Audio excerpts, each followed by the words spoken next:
Council meeting Wednesday, February 11th. All please rise for the Pledge of Allegiance. Pledge allegiance to the flag of the United States of America and to the republic for which it stands, one nation, under God, indivisible, with liberty and justice for all. I don't have either of them. Well, that's a first.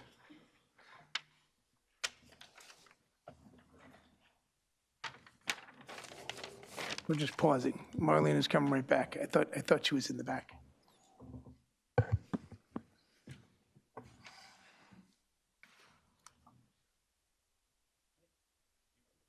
Yeah.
Anyone could take the roll call.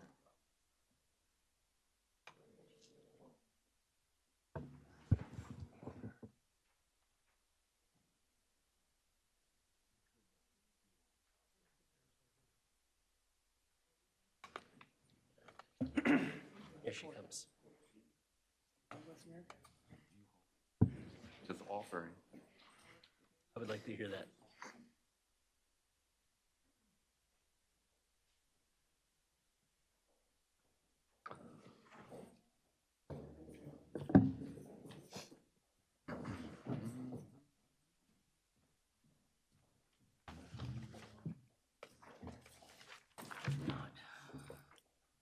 Okay.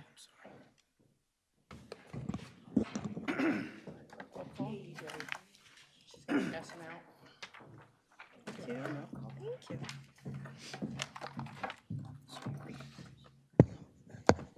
Madam Clerk, roll call. Councilmember Brescher.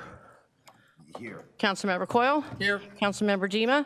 Here. Councilmember Kentos.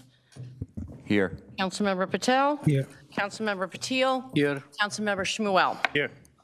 Adequate notice? Adequate notice of this meeting as required by the Open Public Meeting Act of 1975 has been provided by the annual notice sent to the Home News Tribune, Star Ledger, Desi Talk, and News India Times on November 17th, 2025, and Postmaid Lobby Municipal Complex on that same date.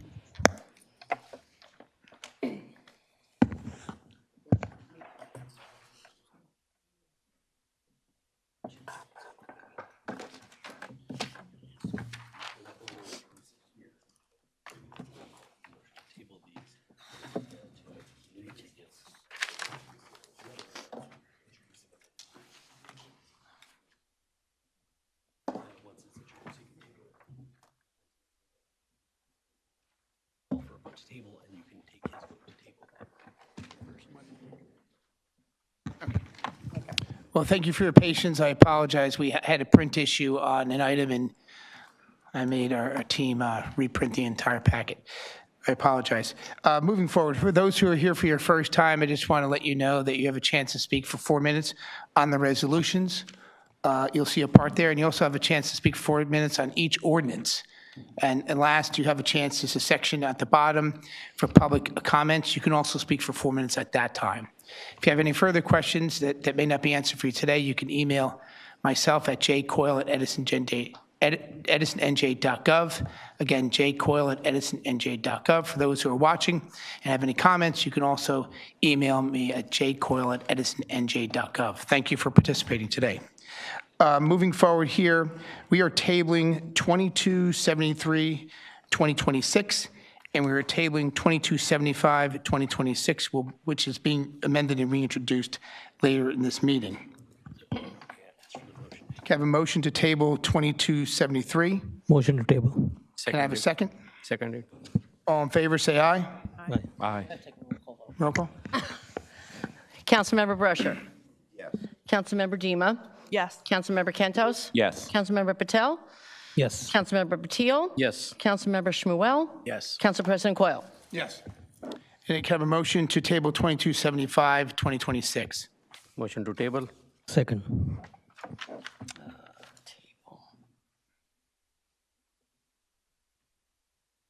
Madam Clerk, roll call. Councilmember Brusher. No. Councilmember Dima. Yes. Councilmember Kentos. Yes. Councilmember Patel. Yes. Councilmember Patil. Yes. Councilmember Shmuel. Yes. Council President Coyle. Yes. Okay, so they're both tabled as were on the agenda. Just some quick announcements. The township office will be closed on Thursday, February 12th for Lincoln's birthday, and also on Monday, February 16th for President's Day. Saturday, February 21st is the Lunar New Year celebration at Thomas Jefferson Middle School from 12 to 3 p.m. We're at item 5. Can I have approval for the minutes? May I have a motion? Motion to approve. Here, motion. Second. Second. All in favor, say aye.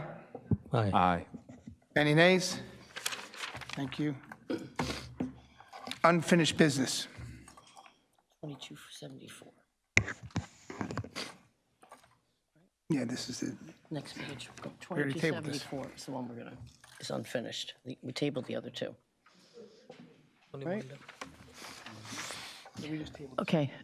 An ordinance, Yes, we tabled that one. yeah. We're not Now we're doing still on that now. unfinished business for this one. We just have to do the Handicap.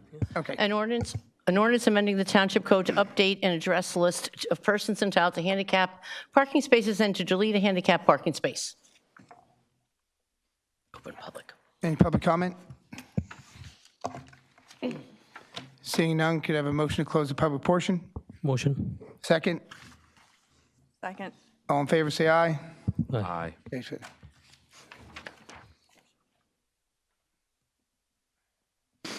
We're approving this now. Motion to adopt. Motion to adopt. Second. Madam Clerk, roll call. Any council comments? Hearing none. Madam Clerk, roll call. Councilmember Brusher. Yes. Councilmember Dima. Yes. Councilmember Kentos. Yes. Councilmember Patel. Yes. Councilmember Patil. Yes. Councilmember Shmuel. Yes. Council President Coyle. Yes.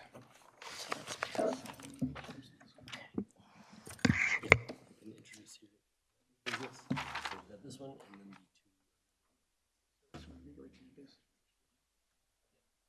then It's also 2275, right?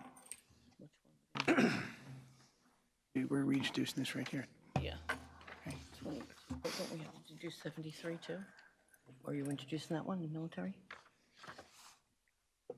Where's that?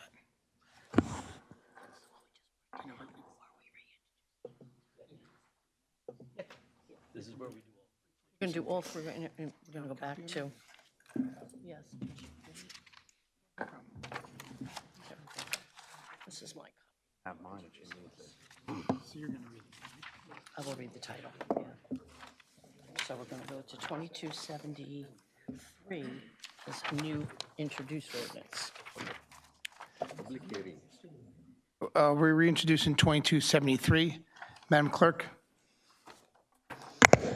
An ordinance amending Chapter 4 Personnel Policy, Section 4-13, Military Leave, subsection 4-13.x of the Municipal Township Code. Can I have a motion to introduce? Motion to introduce. Can I have a second? Second. Motion to introduce, you have to read the... Oh, you have to read the thing. Oh, you have the thing right there. Right, so I move this ordinance be passed on the first reading, published according to the law for further consideration, and public hearing set down for February 25th. Can I have a second? Maybe, second is Kelly already. And Madam Clerk, a roll call? Councilmember Brescher. No. Councilmember Dima. Yes. Councilmember Kentos. Yes. Councilmember Patel. Yes. Councilmember Patil. Yes to introduce. Councilmember Shmuel. Yes. Council President Coyle. Yes. So this is the reintroduced. Okay, give me this back. Then we're reintroducing that.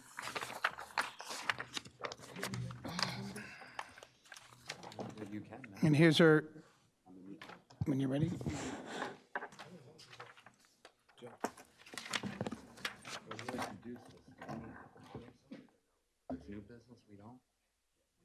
Oh, yeah, you wanted to council comments on that one? My comments, I meant public. No, no public comment on it. on the introduction. Do it as no, The salary. not on introduced.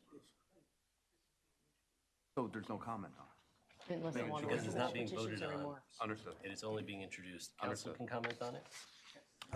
The raise. Okay, fair enough. Yeah, I'm just making sure we didn't skip the public. We're reintroducing 2275. This was a salary ordinance that we discussed in the past. After speaking to our colleagues, we've also looked at several townships and their council salaries across the town, and we reintroduced a salary ordinance. Madam Clerk, read ordinance. An ordinance establishing the not-to-exceed salaries of certain officers, department heads, and employees of the township. Can I have a motion to introduce? I move this ordinance be passed on first reading, published according to the law for further consideration, and public hearing set down for February 25th. Can I have a second? Second. Madam Clerk, roll call. Councilmember Brescher. Yes to introduce.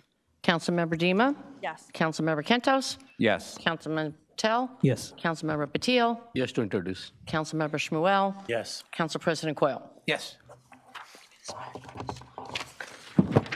Okay. So we're in this. Now we have this one. I have this one now. New business, 7-6. Okay. For new business, 2276. Ordinance of the Township of Edison, County of Middlesex, State of New Jersey, authorizing the acquisition of negotiated agreement by real property and/or property interests required for a drainage project that is planned for the area of Calvert Avenue and Abbott Court, Wayne and Huntington Road. Motion to introduce. Motion to introduce. Sir, I move this ordinance be passed on first reading, published according to the law for further consideration and public hearing set down for February 25th, 2026. Second. Madam Clerk, roll call. Councilmember Brescher? Yes. Councilmember Dima? Yes. Councilmember Kentos? Yes. Councilmember Patel? Yes. Councilmember Patil? Yes. Councilmember Shmuel? Yes. Council President Coyle? Yes. Now we're here, yep.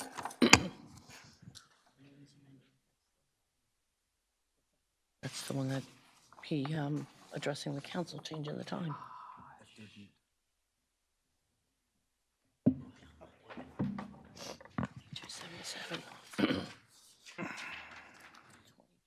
We're at 2277, 26, an ordinance amending the Chapter 2 article addressing the public speaking time. Do you have a motion to introduce? Motion to introduce. I move this ordinance be passed on the first reading, published according to law for further consideration and public hearing set down for February 25th, 2026. Do you have a second? Second. Council President, if I may, I have comments about this, but I will spare my comments to later on in the meeting when I have my turn to speak about, I can do comments now? I can speak now? Okay, then I'll speak now. So this ordinance, which is being introduced today, is for changing public speaking time from 4 minutes to 6 minutes, from what I understand. Now, let me say clearly, this is not a small procedural adjustment. This is a structural decision about how this council conducts its meetings and how the public engages with its government. I previously served as a member of Board of Education for 4 years. During my entire tenure, the public comment there was 6 minutes. I did not try to change it. I worked within that structure. Now, and during my tenure, my 1 year as a board president, when I chaired those board meetings, I occasionally exercised discretion to allow speakers additional time when it was fair and appropriate. In fact, during an October 2024 meeting, I even told residents before the public comment began that they are most welcome here to speak for a little bit longer, and they can play music here. We'll entertain music here. I don't know if I said the speak part, but I let people speak sometimes occasionally more, but they can play music here. Now, as long as it was appropriate, and we would entertain it. That was during a time when the council was navigating unique circumstances. The point is that experience taught me two important lessons. First, there is flexibility within any structure. Even when a time limit exists, the presiding officer, whether a board president or a council president, retains discretion to allow someone to continue if they are raising important points and if it is fair and just to do so. Second, leadership requires thoughtful judgment, not quick reactions. Until 2024, Edison allowed 6 minutes for public comment. Now that was changed to 4 minutes. Now, in just very few weeks or days of my council's full term, with this one, it's suggesting to change it again. The real question is, what is the right number for Edison? And how do we determine that responsibly? Is it 6? Is it 5? Is it 4? This just came upon us, so in just today, I reached out to other council members who I know in other municipalities, some of them, and according to their responses to me that I have in front of me just from today, River Edge, Township of River Edge allows 2 minutes. Livingston and Tenafly allows 3 minutes. Franklin Township, Cherry Hill, Tinton Falls, and Parsippany allows 5 minutes. There is no universal standard anywhere, or New Jersey standard as such.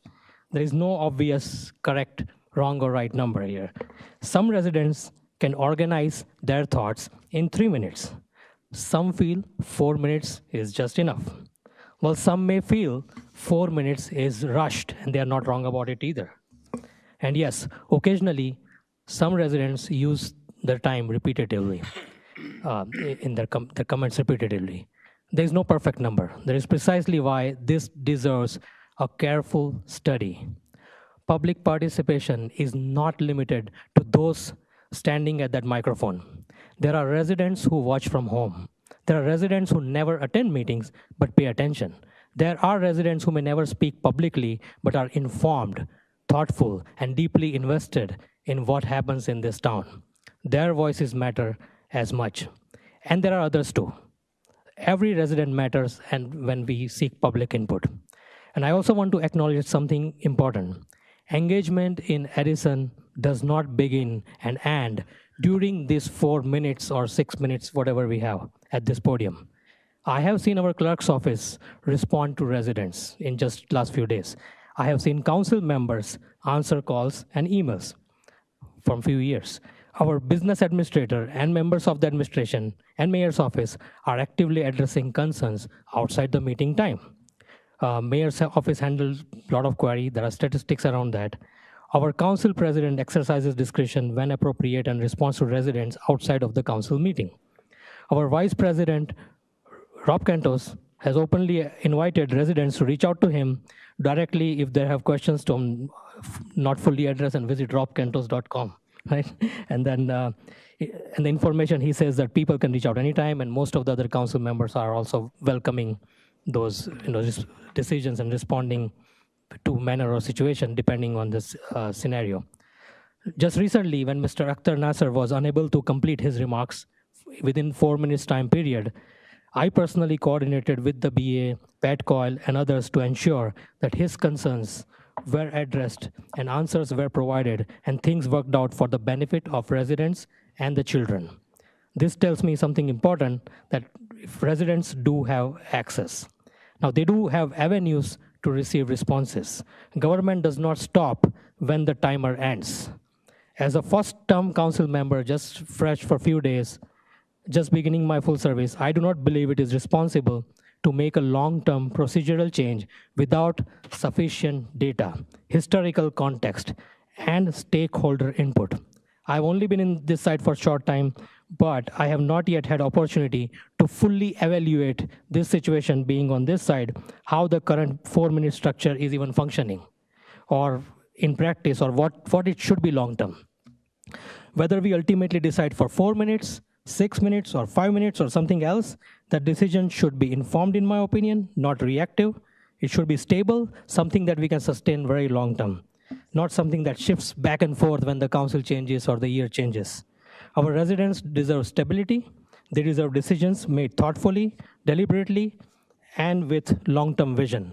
So that being said, given the significance of this issue and how it affects, I believe we should obtain comparatively data from the clerk's office, which I will reach out to the clerk's office, review historical reasoning behind the prior change, discuss thoroughly among other council members, seek input from the residents, including those who speak here, those who watch at home, and those who may not attend meetings.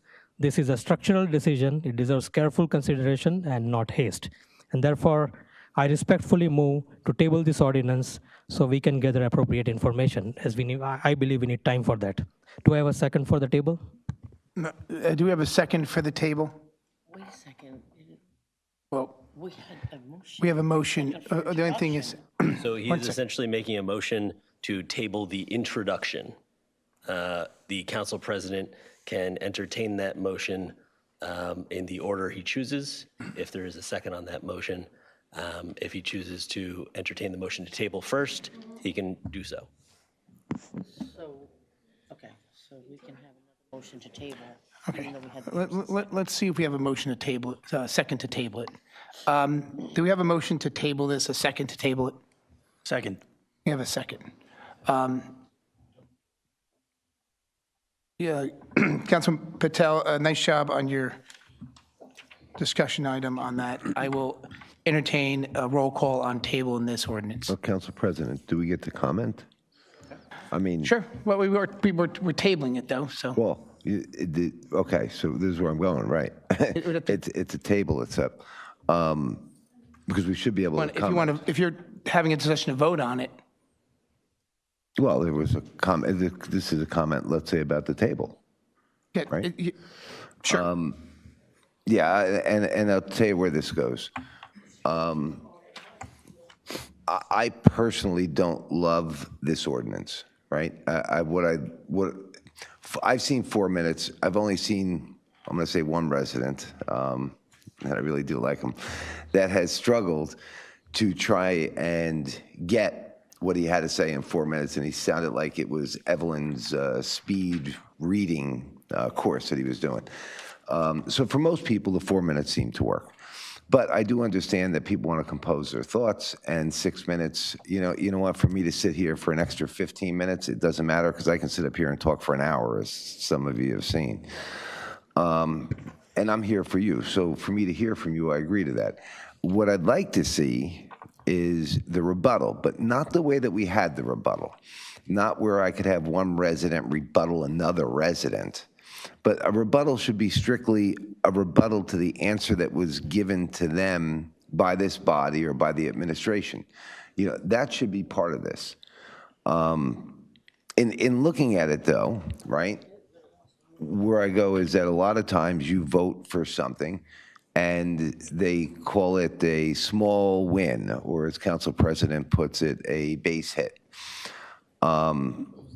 So because of that, I would be inclined to vote to pass this and take this now the way it is, as opposed to waiting to change it, and it goes on and on and on, and it's like the deer thing where we never actually put the deer thing up for a vote.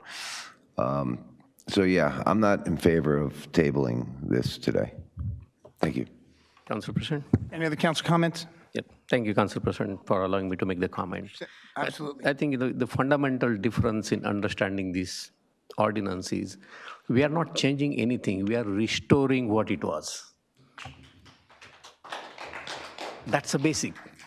This ordinance worked for 15 plus years. Something got changed last 2 years. Doesn't mean that we need to again stick to that. I will leave it to the rest of the council members, but I'm a big proponent of having residents come here, speak their mind, because the people who are watching this council meeting are learning from this. It's not about 4 minutes. If they can't finish in 6 minutes, if I'm a council president, I will give 8 minutes. Let them speak. They're they're using their family time to come here to present something. And I don't think there are people who are coming here because they are not getting responses from either council members or the administration or from the mayor's office. There are genuine problems. Some of those are not resolved, and that's why they want to come and present here. It's a very simple thing. So if you are saying that we don't want to let people speak, it's undemocratic. That's what I would say, that let's restore, not let's change. Thank you, Council President. Thank you, Councilmember Patil. Is there any other council members that'd like to discuss this item? We are between a vote to introduce or a vote to table. Does anybody else have a discussion on this? Hearing none, I'm going to entertain I'm going to stick with the first request to introduce. Those who choose to not introduce this will vote no, and those who choose to introduce this ordinance will vote yes. Madam Clerk, we have a motion and a second. Who is our second for the introduction? Council President, can you repeat that? Because I thought you vote on one motion. It would, and right now, I guess it's the motion. We have two motions on, table. we have two motions. We have a motion introduced that was started first with Councilmember Kentos, and then we had a second. Who was our second for the introduction? I did, and we had the roll calls. And we had, And we had the roll call. and we, We have, We didn't All right. have a roll call. no, we're, Did not have a roll call. yeah, Council Vice President, we're allowed to do both. I'm entertaining the introduction, and we have a second by Councilman Patil. For those who choose to introduce this, will vote yes, and for those who do not want to introduce this ordinance, will vote no. Am I clear with that understanding from council members? Yeah, Council President, wouldn't that veto the second vote? Well, yeah, we're gonna bypass it. The Councilmember Patel wants to table it. To some degree, it's the same. We're voting it up or we're voting it down. The difference is he's tabled it. I'm taking the choice to go with the introduction, to vote on it. Obviously, you know my position of it. I don't have to tell you, but I'd just rather move forward with this introduction, whether it passes or it fails. so, right, so formally, like, if I say yes, because I want to, Introduced? I like it, right, or I want it introduced, and we have enough votes, it's introduced. But if it goes no, then instead of it being killed, is what you're saying, it will be tabled. No, at that point, if the no votes carry the vote, there'd be no need for a vote to table because the But the councilman ordinance would asked for not it to have be. been introduced in the first place. Okay. At which point, it would just have to be reintroduced in the future. Okay, but, So it automatically resolves the motion to table. no, so, right, so let me, so the councilman put up a motion to table. Mm-hmm.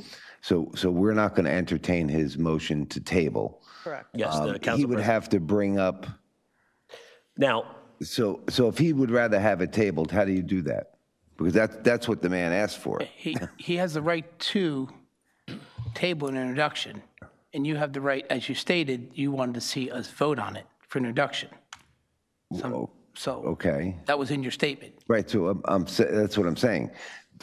So a council member asked for it to be tabled. He had a second, right? So he has the ability to hear that. If I vote yes, right, and other people vote no, that means that this motion here now is done, but it's not tabled. But his request was to table it, not to kill it, but to table it. So, Mr. Brescher, Councilman Brescher, apologize. We have conflicting motions. If the motion is introduced and the vote to introduce passes, it will be introduced and listed for the February 25th meeting. That resolves, at least partially, the councilman's motion to table.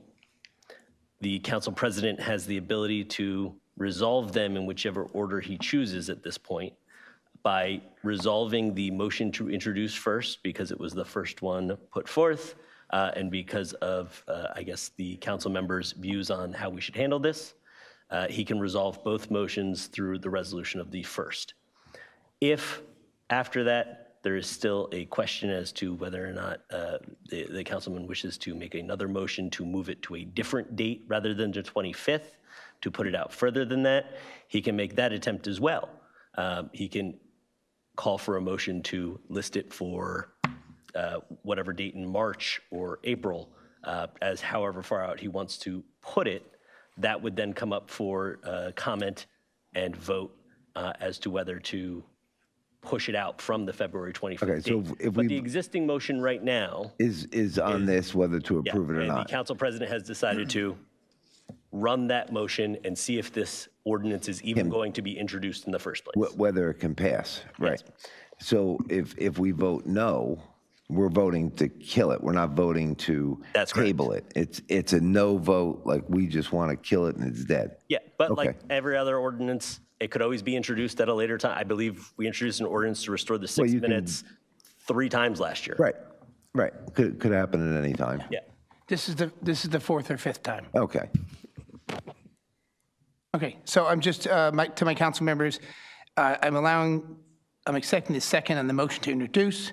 For those who choose to vote no to introduce, we'll be voting no, and those who choose to vote yes to introduce will be voting yes.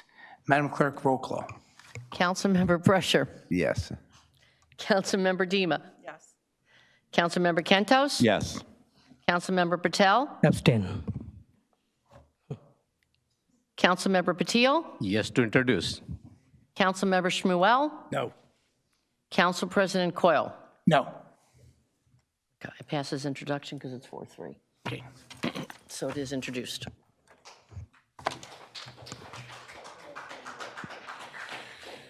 So how does it work now with So tabling it?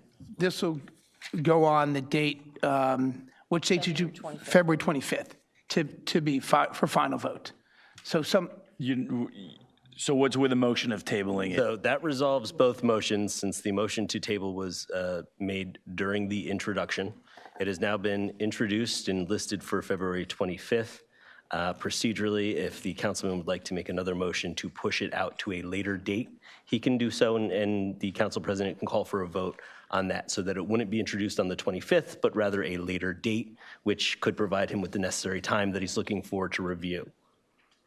Thank you. So basically, it could be tabled again. Yes. Okay. Council President, if I may, I think what people are misunderstanding here is, under the rules, if you have two competing motions on the floor, you get to decide which one you're going to hear first. I think that's the part that people are asking here, but it wasn't that clear. So if two people make motions here, you get to choose which one you hear first.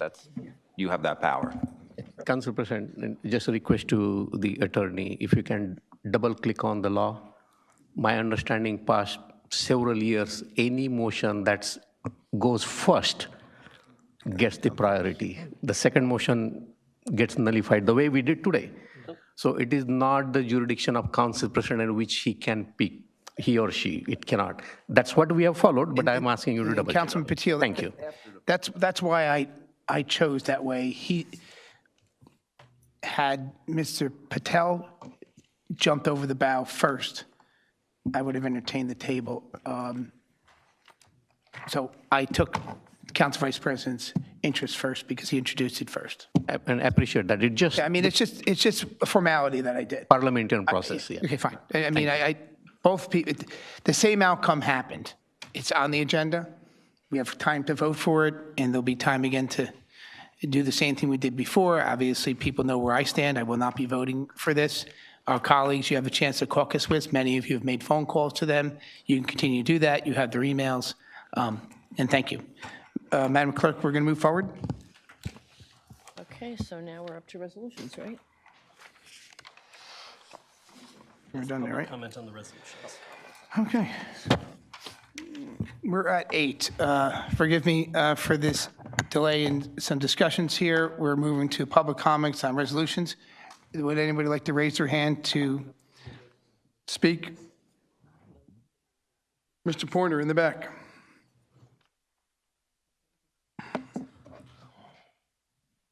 Thank you, Council President. John Pointer, Roosevelt Boulevard. Resolution 104, just want to thank you for adding that to the agenda. Just want to make sure everyone can hear me.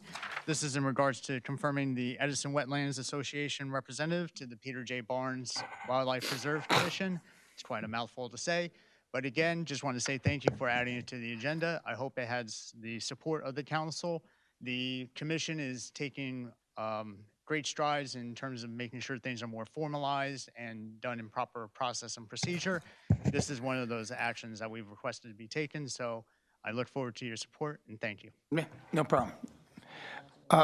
Where is our tech? Can we check his microphone, please? I don't believe it was working. You do hear it on Oh, okay. Why isn't it working in the speaker system?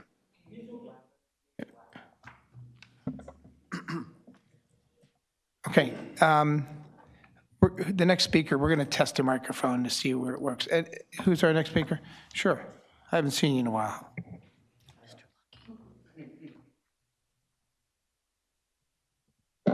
Welcome back. Thank you. Thomas Leckie, Netherwood Circle, Edison. Resolution R095 for a change order for an amount of $347,000.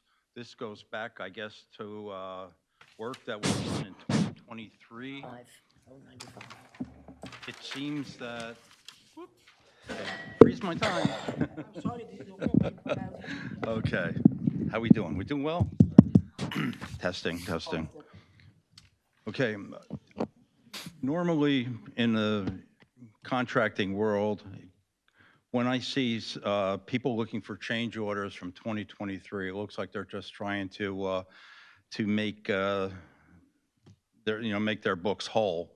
In other words, what can we do? We lost money. How can we go and change it? Do we have backup information received from the contractor to support this? Is it based on a per unit price that has been reviewed and agreed upon by engineering? It just seems a little funny that we're paying money for something that was done in 2023. Typically, when a project is done, you want that work closed, and you want your monies, you want your books closed within 6 months of the close of a project. 2 years just seems like it looks a little shady to me. And then R096, which is not on the website agenda. You had R095 listed twice. R096 was not listed on the electronic agenda or the PDF that I reviewed earlier. We're looking to spend another we're looking to spend $357,000 for asbestos abatement and all that on the Stelton community, the old Stelton Community Center. I remember a few years back, we took that building, we fixed the roof, we put new windows in to make it quote unquote weather tight. I assume at that time, estimates or budgets were developed to support the complete what's called revamp of that building. Is that $357,000 in line with the budget that was introduced, or is this going to become another money pit, AKA the Edison Sports Complex? We have to start tightening our belts. This isn't a bottomless well of the town and the taxpayers. Is that money, was it earmarked? Is it per budget? Is it over budget? Is there any way that somebody can look and see, how is this trending cost-wise in relationship to the actual money spent? It's just, just don't want to see money spent unnecessarily. Thank you. Okay, I was listening. I just was also answering another question for you. I'm going to answer your first question while you're there. The first discussion about the 095, that is part of a contract that's continuing, and we've added additional streets and drainage, which is right here. I'll give you a copy of all this here. Broward's been added, drainage is added, so this is a part of an extension of the contract. Okay. So, and I'll provide that for you. Do you have any more questions? Give your last 10 seconds. I want to make sure. I'm done. You're welcome to stand, but we're not going to do it back and forth. But I'll answer your questions. If you'd like to sit, I can answer the rest of your questions. Okay, that'd be great. Thank you. And thank you for being here. I understand completely what you say when you mention the Stoughton Community Center and what we're doing here, whether we're putting good money on top of bad money and what process we'll make next. And I understand we did some improvements there with hopes we could utilize the building, and later we found out there's more work needed to make this building a better place. So we're in between decisions, and half this council, if not more than this council, would like to see us have a new building. However, we have a process to go through before we get there. So this study with the environment, this cost today will put us in a position to find out what we're getting involved in and whether we can reconstruct the building. Some people would like to see it reconstructed, so we have to at least do the homework for the other public that wants to see it reconstructed. It's an older building. It has a beautiful facade. I personally have a different interest. It's going to cost more to keep it than to build a new building, but we're going through this process. So I hope you understand. Council President, I'd like to respond to that. And one more thing, too. Can we just, what was his last, that was it, the three questions? Was there anything else? That was it. Okay, good. Councilman Brescher? Yes, I know that I'm one of the people. I've spoken to the administration about this 095. Wait, no, 096, I'm sorry. The 095 is ongoing work that we have, but the 096, right, my concern was the same that you expressed. And I've been asking the administration if there was a way possible for them to hire like a management firm, not an architect, not an engineer, but a construction person, someone that knows the process and would give them direction, let's say, so that we don't spend money. They were telling me that they were thinking about even hiring someone like on their staff, because we do have a lot of projects, and I commend them for it. This one here in particular, right, I found egregious, and I spoke about that at the last meeting, but I did ask the administration to hire someone for the asbestos, so we didn't have this asbestos that kept on popping up. It was like 10 grand, 50 grand, 20 grand. So it works out better if we do hire someone. Not that I agree in the scope that I see, or not that I agree in the dollar amount. But I think they're on the right track here anyway, in getting someone. I think if they get someone in the construction field as a project manager, construction manager, and they hire them at the township, while they do these projects, I think it'll be beneficial to the residents and to the administration. So hopefully, this looks good moving forward. Thank you. Thank you, Councilman Brescher. Okay, our next person, Ms. Deamron.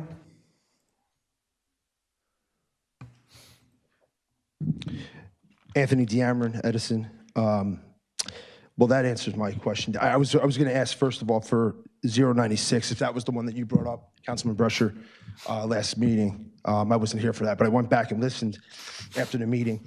I'm glad to hear that they're taking some of your advice on this one. I think your area of this is what you did for a living, and I think you have a track record of finding these little holes and saving us some money if you can. So, but it's good to hear that they're looking into that. I had one other question on 086. I don't like resolution. I don't know what that, if that could be explained. Health educator services for 65,000. I don't even like. How do we come up with that number? Why that number? I guess. So that could just be explained. And I think that's going to be it. Thank you, Council President. No problem. Okay. Thank you. To the administration, do you want to speak on that now, or do you want me to come back to that question?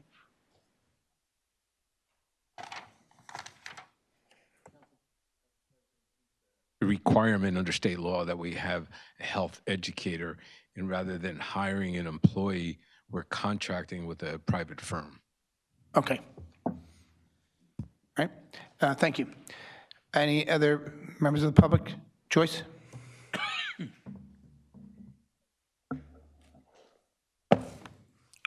Sorry. Joyce Ship, Edison, New Jersey. I'm surprised that we're talking about 096. I sat in as a liaison with the Board of Ed. They explained the reason why they didn't want Stelton. They said it was a $20 million price tag, and that was over 4 years ago. So I'm just curious, like how we're like this throwing out money like it's just like candy and stuff and saying this stuff. Then I heard from somebody, oh, 3.5 million, we get rid of all the asbestos at all. I just don't like the fact that we just play with money and do all these things. And we know from the beginning that that building is in such disarray, that building is in such bad shape because it was left to the way it is. And I agree with the other man that spoke earlier that said this would be a money pit. And it will be a money pit. Yes, it will. And I would like to congratulate John Pointer. I think he'll be an asset to the Edison wetlands because he's a very good and a very thorough person.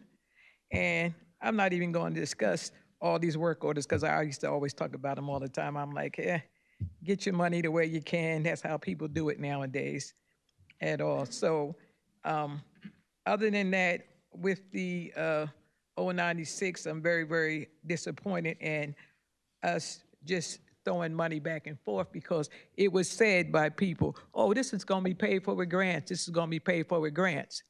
In case you haven't been with the news lately, it's not too much money coming from Washington, D.C.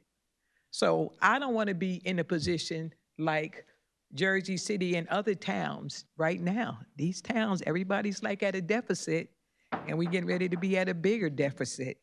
So I don't want to be in that position. I just don't. I feel bad for the younger people. I'm like in the New Jersey stay. All right, so you're going to be hurting the young people more so than hurting me. So thank you very much. Thank you, Joyce. In regards to 096, the Stelton building, I've been in that building since I was 5 years old. I'm aware of the condition of it. I've watched it deteriorate over the years. I went out to the building last week with the BA and some other people to find out what was going on. Again, this has nothing to do with the price tag here. I didn't dissect the cost of this yet, but the administration is moving in the right direction. This puts everything on the table. So it puts everything on the table from reconditioning the building, attempting to keep some of the structure, or just tearing it down. As many of you know, the property's on the Rossi, it's on the open space, so we have to stay within the footprint of the current building. And basically, to me, in my opinion, it looks like all that's been done to it so far is just stabilize the building so it didn't get any worse. So that's my opinion on it right now. That's what I saw when I was out there. But it looks like this resolution puts all the options on the table for the mayor to make a decision. So that's what I have on that. Oh, any other comments on the resolutions? Joel?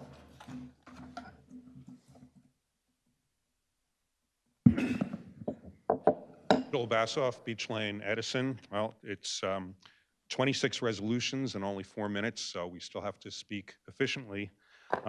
So first of all, with Resolution 104, I hope the council passes that unanimously and enthusiastically. Excellent choice. With regard to Resolution 095, the change order to follow up on Mr. Lecky's question. So the explanation, if I understand it, is that additional work is called for this multi-year project. But then the question is, if the scope of the job has increased so drastically, shouldn't it have been put out to rebid to do the additional work?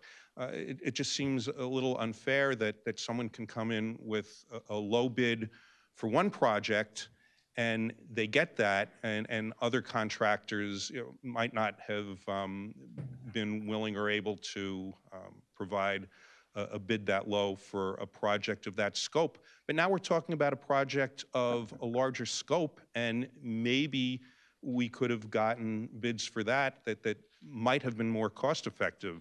I noticed that the resolution points out that the increase is about 17% of the total contract, and that might mean that it complies technically with state law regarding contracts, but it's hardly a ringing endorsement to say that it's only 17% more. So my question for that is, could it or should it have been put out for additional bid, and why wasn't it? And now, with regard to Resolution 096, what Councilman Brescher was asking at the work session, I think, was what was the scope of this job that's well over $250,000, that it seems exorbitant for something that really doesn't involve doing any of the work on the building. It looks like it's just for a survey. So was that question ever answered? What exactly is the scope of the work that justifies such an exorbitant price tag? And was this put out to a competitive bid? I think what I heard was that it didn't have to be because it was a professional services contract, but my understanding is that that doesn't mean that you can't put it out for a competitive bid. It just means you don't have to. So again, there's a loophole maybe to award a very massive contract to someone who's preferred for reasons other than just competence and thoroughness. So those are my questions about those two resolutions. Council President, if I may. Were you finished?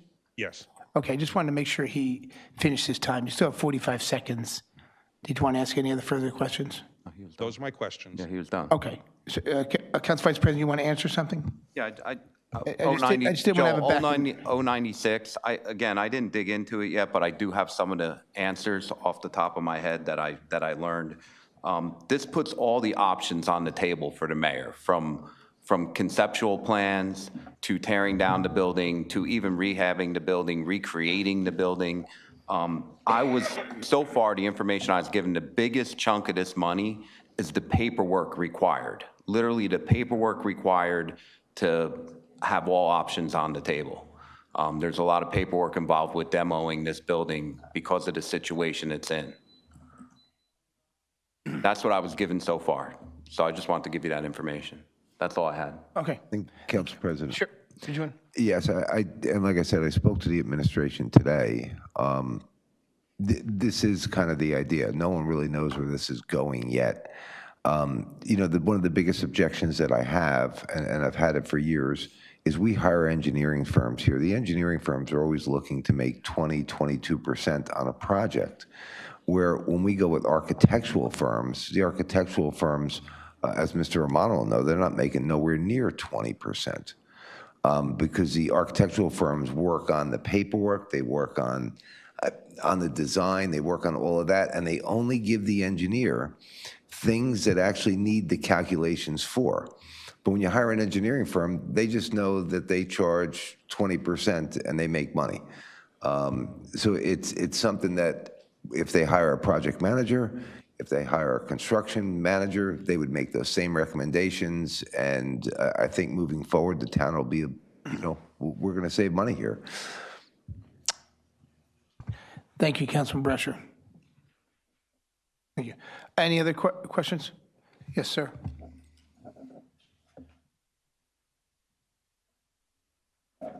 Joseph Romano, Edison, New Jersey. Mr. Brescher, you're right. We have construction managers at J.P. Stevens, Yeah. John Marshall, JMI, all of the gymnasiums that we put up, they save us money. Problem that I have with Stelton, been a long time. What are we going to use the facility for? What purpose would we be using this building for? I think my biggest problem is I want people to know what we're spending the money for. Now, I've heard different things, such as we have to put a giant tent over the building if we demolish it because of the black mold, the green mold, and the asbestos. We've spent money on windows and parts of the roof. That's the truth. I know that. What is the end result? It's not the money. I really, it's not the money. But what is the end result? What are we building for? Where are we spending the money? And what return are we getting from this property? To be perfectly honest, maybe I'll take and buy the building back for $1.50 instead of $1. I think there's people on the council know what that means. But I would like to have that as an elementary school. But I can't put kids in that school with black mold, green mold, asbestos, to renovate that facility, to put children, your children, in that facility. It's got to be done. It's got to be done right. So a construction consultant, sir, you know what I'm talking about. We have to have a plan to tell us what we're doing. If we're going to spend money on it, which please, it's okay. But as long as we get to an end result, give us a plan. That's all I want is a plan. I don't care what it costs, but give me a plan. Don't tell me I'm putting 25 new windows in and part of a roof, and then come back to me, well, we need to do this, or we need to. No. Mr. Brescher, you know that. At the end of the day, I look at architectural plans. I have people that sit there and go over it. In fact, the school principals were just talked into giving us their idea about what they really need. It's not that we don't know what they need, but the principals, the teachers, the supervisors, they're the ones. So before you make a big decision on this, honestly, give me an opportunity to sit down and listen to what your plans are. Thank you for your time. I really hope that you think about it. Thank you very much. Council President, just real quick, if there's a way maybe that Ken could get back to the administration, because what Mr. Romano just said was really enlightening. The residents don't know really what goes on. But for the administration to determine what type of programming they want for the building. And the reason why I say that was the library had a certain thing. We were going to do a library renovation up on Grove Avenue. And then when they came up with the design, the director for the library said, this doesn't work for the programming that I do. So they got a new architect, They redesigned everything, right? And the public doesn't know that we spent whatever it was, hundreds of thousands of dollars, right? And it's just gone. But instead of us doing that now, if we do that now, where the administration can come up with what type of programming they're looking for the building, and then speak to those type people like they do at the Board of Ed, where they'll go to the principal to see what their needs are. And I understand what Mr. Romano was saying, because I remember arguing with one of my favorite principals who wanted like a larger auditorium as opposed to classrooms. And that was what he felt he needed as a tool. So when you go to the people for the programming, I think that's important. And if we could start that process, you know, maybe we get to the end and we're going to spend the money. It's just a difference whether we spend 20 million or 30 million at the end of the day. And thank you for your comments. Thank you, Councilman Brasher. Council President. I said just 1 second. Before we kick this back and forth as council members, we're in the beginning stage of this happening. We're going through this process to find out. I'm quite certain there'll be input. If tomorrow morning we're building a 50,000 square foot building, we can divide on what we may need and what serves the public best. Whether it's today, it's ping pong, and tomorrow it's badminton, whether it's education rooms, whether it's practice rooms. Today, we're going through a formality to see whether we're able to keep the building or not. So I'm not going to stop anyone from speaking again, but this has been a discussion for the 11 years I've been on the council with Councilman Patil, and the 6 years, wonderful years with Councilman Brescher. And we haven't done much. And today we're doing something. So I'm proud to say something's happening. I'm quite certain the mayor will have input from different colleagues we spoke to in the past, some former members of the council. I'm quite sure we'll sit down and have public input on what this building, whatever size it'll be, will become. And let's hope it's for what the future will be that I may never see. But to have an old building and rebuild it, I listened to Mr. Romano, it's ridiculous to even get in there. That's probably why they passed it up. But a brand new building that could last 100 years would be a wonderful opportunity for the Township of Edison. So I'm sorry, did I cover enough to? Briefly, Okay, fine. very briefly. No, everybody. Where's yours? Everybody here that I could see is very, are astute people who come to the council meetings and know this. But for the public that may be out there, what we're talking about, this building can only be used for recreation purposes. The mayor just can't decide to put some type of other venue there. We are stuck with this being recreation unless we divert it. And if we divert it, that's a whole nother animal right there. So right now, the building would have to be used for recreation. I know everybody in this room knows that. Well, yeah, but you know what? Like, let me just comment on that. Because when you say education, right, if you were going to do recreational, if you were going to do recreational type things and you're going to do that for special needs children, right, that's different than preparing kids for college sports. So the programming and the build out of the building and the design and everything else would have to be taken into account. And that's where I'm going with the programming. It doesn't matter to me so much what we're going to do, but that what we do is for that group, that we're looking to entice to use the building and the facility. Absolutely. I just wanted to let the public, we all know that. I just want the public to know that the mayor can't take this building and turn it into a hot dog stand. It's got to be recreation. Council President, if I may. So one of the options that was discussed many years is school, right? Purpose of using for education for schools, something that should be also considered.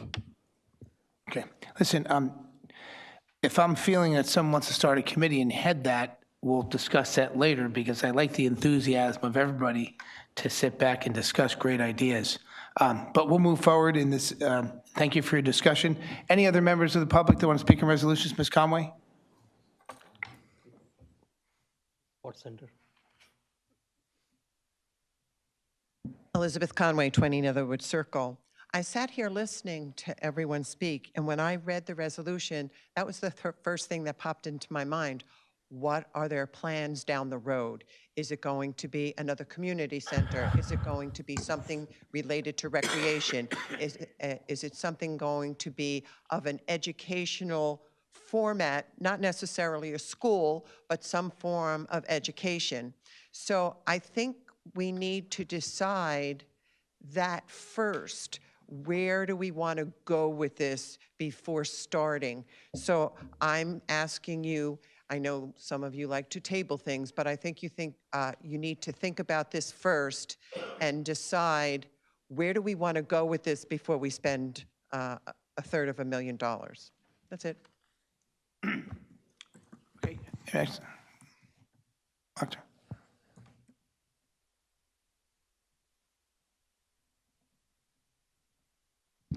Dr. Nasser, Pleasant Avenue. So I wanted to say that with regards to Selton, I think that we're having a healthy discussion here, and I do think that maybe a committee might be a good idea. Also, I do want to go ahead and say that I'm in favor of R104. I think that it'll be a great addition to this. Thank you. Thank you. Ms. Harris, did you want to speak? Did you no? Okay, please.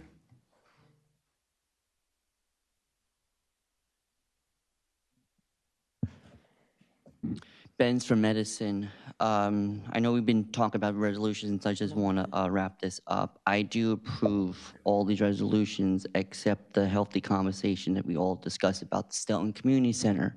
So I really feel like we definitely should have recreational and half for education, because if you look at the statistics, we do have people who are still trying to have access to get their GEDs, okay? But there's a program out there, and they're always going to Middlesex County College, have it over here at the Stelton so people can have access to get their degrees than waiting for a long time. But besides that, I do approve all the resolutions, except if this does get tabled for the R95, no, I'm sorry, R96, but I'm going to agree with the public, listen to them, let's get this done, and let's literally save this building. This is a historic building, and I've been there multiple times when I was a kid, from programs after school, during the night, and even I still remember this day at the gymnasium. I forgot the mayor's name, the Chinese guy. When they had the proposal of, I used to go over there, tell the guy like, hey, let's put a light at the Duclos and Woodbridge Avenue. When I got hit in a bus many years ago, I asked that guy, let's put a light down there, and that it started at the community center. So let's give some light for the community center, and let's pass these resolutions and get on to the main of the oral petition remarks. I have nothing to say. Thank you. Thank you. Any other comments on the resolutions? Seeing none, have a motion to close the public portion. Motion to close. Second? Second. And second. All in favor, say aye. Aye. Aye. The public portion is closed. We're going to move on the agenda to council members. Anybody who'd like to pull? Councilman Brescher, anything? 96. I'm sorry, I can't hear you, sir. 96. Okay. Anything else? No. Councilwoman Dima? No, nothing at this time. Council Vice President? None. Councilman Patel? No. Councilman Patil? Councilmember Shmuel? Anything? No? Okay. So can I have a motion to adopt consent agenda without 096? Okay, removing 096 for a separate vote. Can I have a motion? Motion to adopt. Can I have a second? Second for Kentis, yep. Roll call? Councilmember Brescher. Yes. Councilmember Dima. Yes. Councilmember Kentos. Yes. Councilmember Patel. Yes. Councilmember Patil. Councilmember Shmuel. Yes. Council President Quayle. Yes. Councilman Brescher, 096. Yes. Well, I spoke for 10 minutes before No, it was 14. But it's okay. Continue. So I'm good at this point. All right. So you want a separate vote? Yeah, if we could. Okay. Have a motion for 096 to adopt? Motion to adopt. Have a second? Second. Roll call?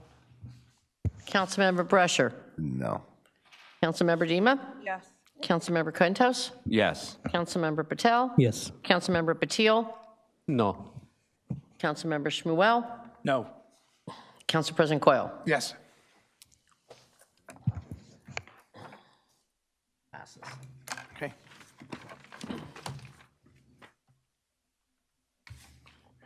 Okay. We're at number 10, the oral petition remarks. Ms. Harris? Margot Harris, Oak Hills Road, Edison. First, I want to thank Councilwoman Dima for agreeing to serve as the liaison for the Cultural Arts Commission. This is, we've just been feeling so stuck and rudderless, and we're really, really hoping that you can help to move us forward. So thank you so much for agreeing to that. I also want to thank the council for approving the introduction of the 6 minutes. Just briefly to speak to you, Councilman Patel, as you were speaking your piece, I didn't time it, but your filibuster went on for more than twice of 4 minutes. And that's fine, except for I just find it ironic that you would be speaking so long about wanting to keep limiting the public's time. And I really need you to think about that. People want to speak their piece for the 6 minutes. And yes, they can speak to various council members. They can do that. But sometimes people want to be on record. And they won't be on record if they speak to you privately. So I think that's just something you need to keep in mind. Moving on, with the salary ordinance, what we don't have is what the new figures are. Are we able to find out what those We are? put it on the back table for you. They're on the back table? I'll have them. I'll put it back as soon as. Oh, okay. Well, so we're kind of in the dark here right now. So even though the salary ordinance, the original one, was pulled, thankfully, and I don't know anything about the figure that's replacing it. I do want to respect. Yep. It's just. Yeah. Well, I had heard that unofficially. Yeah, Okay. So I want to respectfully. The number is 26,500. Okay. Less All right. than Woodbridge, and All we right. have a list of comparisons. So Yeah. sorry to interrupt you. So that's still steep. That's still well over a 50% increase. And No, it's not. From 17.5 and from 17.5, that's a 50% increase. You can do your math. Anyway, I do want to go back and respectfully challenge statements made by you, Council President Coyle, at the January 28th meeting in response to the public's clear disapproval of the original ordinance, because my comments are just as valid with the new proposal for council raises. You stated at the January 28th meeting that council responsibilities have changed, but Akhtar and I actually looked into this claim, and in fact, there have been no changes to the charter since 2019, which means that nothing at all has changed from 2019 through my council term from 2022 to 2025 and right through the present. So your statement is simply not true. In addition, you justified this colossal increase with the claim that this will open things up for candidates of lesser means. Two things are wrong with this claim. One, as I stated in my remarks at the same meeting, no one should be looking to be serving on council primarily to support their families. People serving on council should be doing so first and foremost because they want to serve our community, as is the case with members of the Board of Ed. Second, Council President, you know as well as I that Edison being the overwhelmingly Democratic town that it is, the reality is the council candidates are chosen first by the EDO screening process, but the MCDO has the final say, and that's the bulk of where the campaign financing comes from. Admittedly, in 2021, the mayor, John Pointer, Nish Patel, and I were the beneficiaries of that process. And in 2023, you and Councilman Patil were the beneficiaries. and I'm running out of time, unfortunately. I'm going to have to come back to this. Thank you. Yeah. Yep. Second here. Thank you, Margot. As far as your question and your comments in the ordinance as written, council's responsibility, I think if each one of us sat here and tried to get elected based on what the ordinance claims, I don't think anybody would get elected. It's obvious that the public demands more for what we should do and how we should react and how we should be available. There's no question that residents believe we should be available 24 hours. We should react to pipe main breaks. We should react to public safety issues. We should be involved in our financial process. We should be involved in snow conditions, plowing, and maintaining the streets. We should react to their comments and questions and their emails. So it's my position the responsibility has changed by the comments of the residents. And now, it's fine you disagree, it's perfectly fine, but you know what I admire about you is I caucused with you and you supported Andy Kim for the U.S. Senate. And he was the underdog in that room. He truly was, and you stood your ground. And I do admire Andy Kim as a U.S. Senator. And I believe a introductory salary for those who want to strive to be in elected office is a wonderful opportunity. And there's no question, across decades, this salary has not been for middle income people. It is not, okay? And that's just my position. You don't have to agree with it, you know, and I think it's a great opportunity for other people to get involved. We talk about volunteerism every day, and tell me where it is. Tell me where it is, where so many great organizations are today.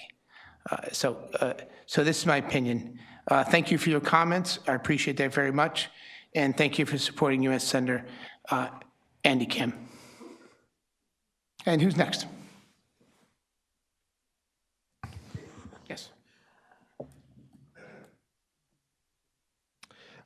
Anthony Diamarin, Edison. First of all, let me start off by wishing Thomas Edison a happy birthday. I don't know how that goes unnoticed there, but it is his, you know, I've mentioned this before, Council President, that Edison just has we just don't do a good enough job of recognizing Thomas Edison and what this town is, you know, it's named after. And I think we need to do a better job of that. It's his birthday, I believe today. Somebody could double check that, but it is Thomas Edison's birthday today.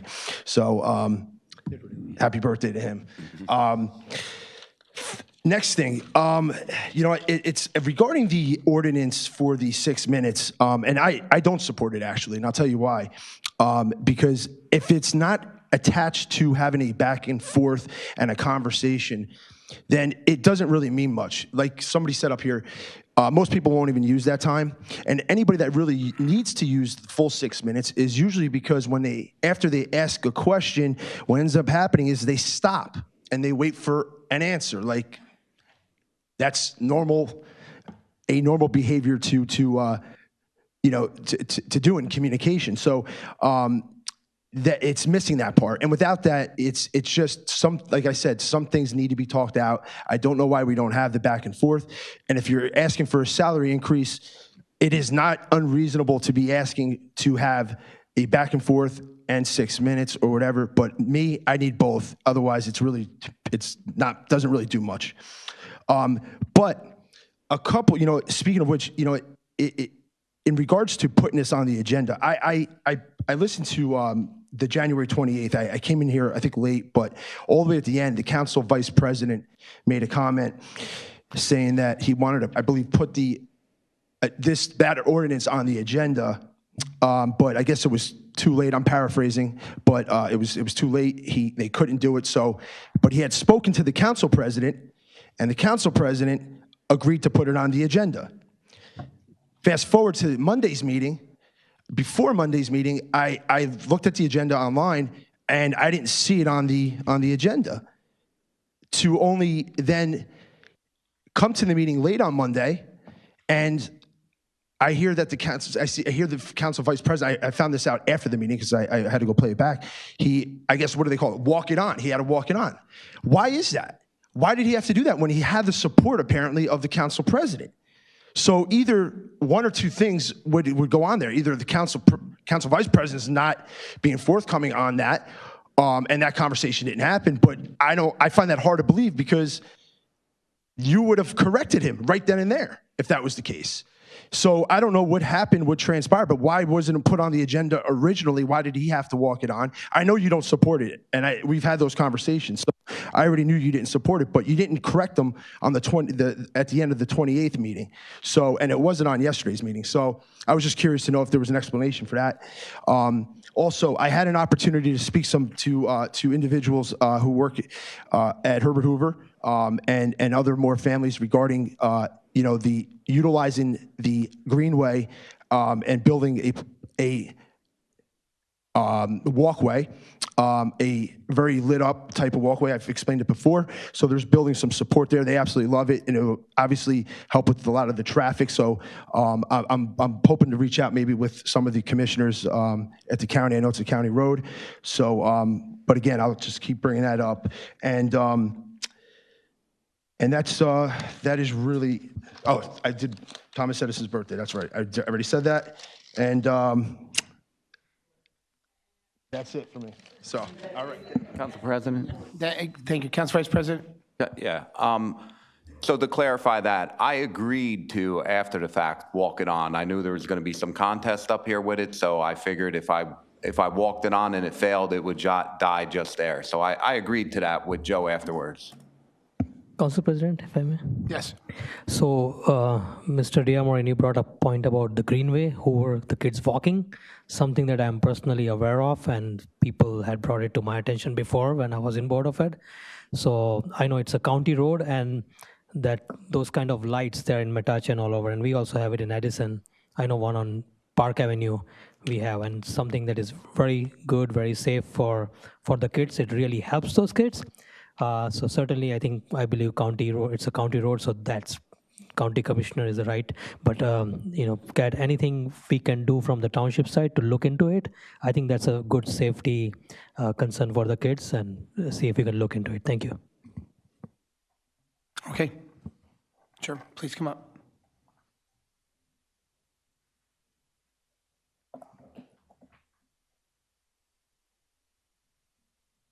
Thomas Lucky, another circle, Edison.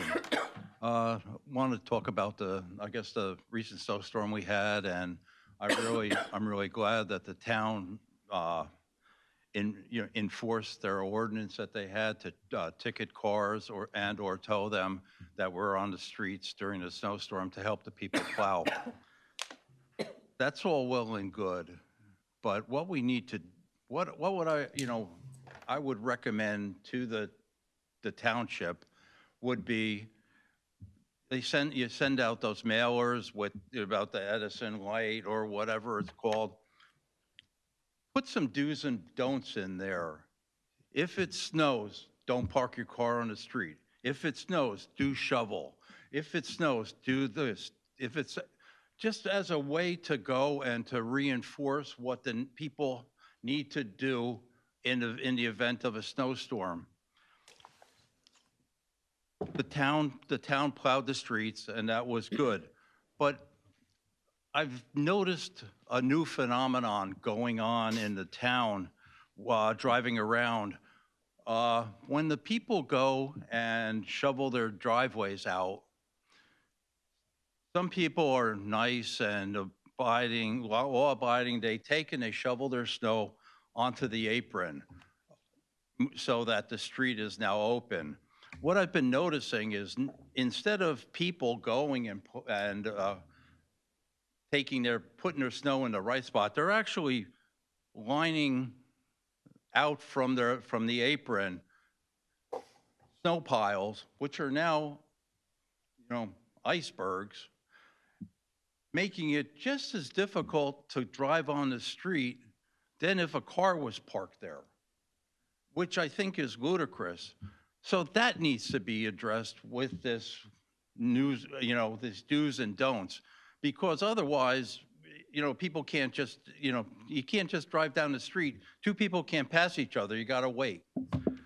So, but, I'm glad that what the town did and, enforcing their ordinance to, remove your cars from the street. That was great. Next thing I want to talk about is money. With the money that the township is spending to give raises to individuals and what's being reintroduced for the raises that affect you, council, we can hire police officers, we can hire firemen, fire people, we can hire DPW people in lieu of giving money to the one percenters, let's call them. Working in business, when I had to look for my review, I'd have to do a review. 3% was the average raise that normal businesses give their individuals. The government gave me a 2.8% cost of living, not 120%. I think it's ludicrous that the monies that this town is shelling out, you can go to the well so often before it runs dry, and it's getting to that point where you need to tighten your belts a little bit. We're kicking the money down the road in the form of bonds and all that, so our taxes are staying fairly level. But I think you need to tighten your belts, forego all these increases, and and work with the people. Thank you for your comments. First, I just wanted to make comments on your newsletter to-do list. If you'd like to send an email to the clerk about the few things you discussed, just to quantify each great idea, I think it's something we could entertain and do something and have a page of some do's and don'ts. I'll ask the administrator to entertain that. I do like it, and thank you for bringing that to our attention. As far as the snow, if you have some photographs of these particular homes, I'll be sure to see if I can get zoning out there to look at that. And like I've mentioned before to other people, we had a 20-year storm. It's really challenging to quantify 40,000 driveways across the township, 750 lane miles of curbs, and get it all right. And I'll have to say, I tip my hat to DPW and the great work they did, because when you look at what matters and you look at other towns, the first thing you're concerned with is, can an ambulance get to your house? And we made sure of that. We made sure fire safety and public safety and police can get to your home, and we cleared main roads. Prior to this, several council members on this dais have been through DPW. We've done preliminary preparation checks in August. Recently, our new members of the council, Councilman Patel and Councilman Kentos, supervised and looked at DPW, what was going on there. So I think we're doing a great job, and we'll see how we can make some improvements with zoning. So thank you for those comments. Anybody else from the public? Yes, Ms. Conway.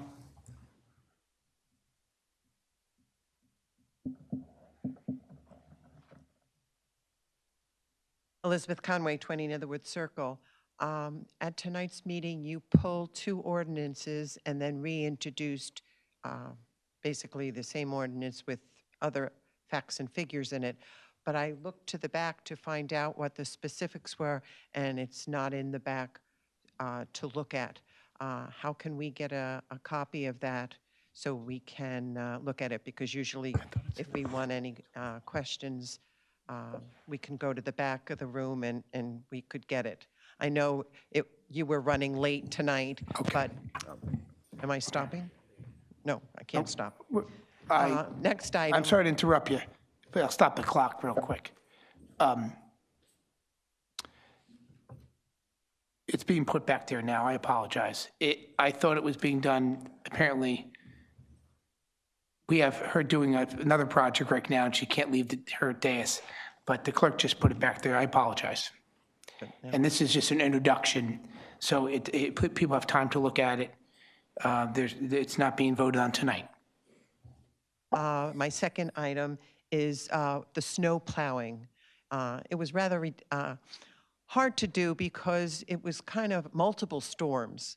So I know my husband and I, who are not spring chickens, went out to plow and shovel our property when it was snowing, so we would get a handle on it.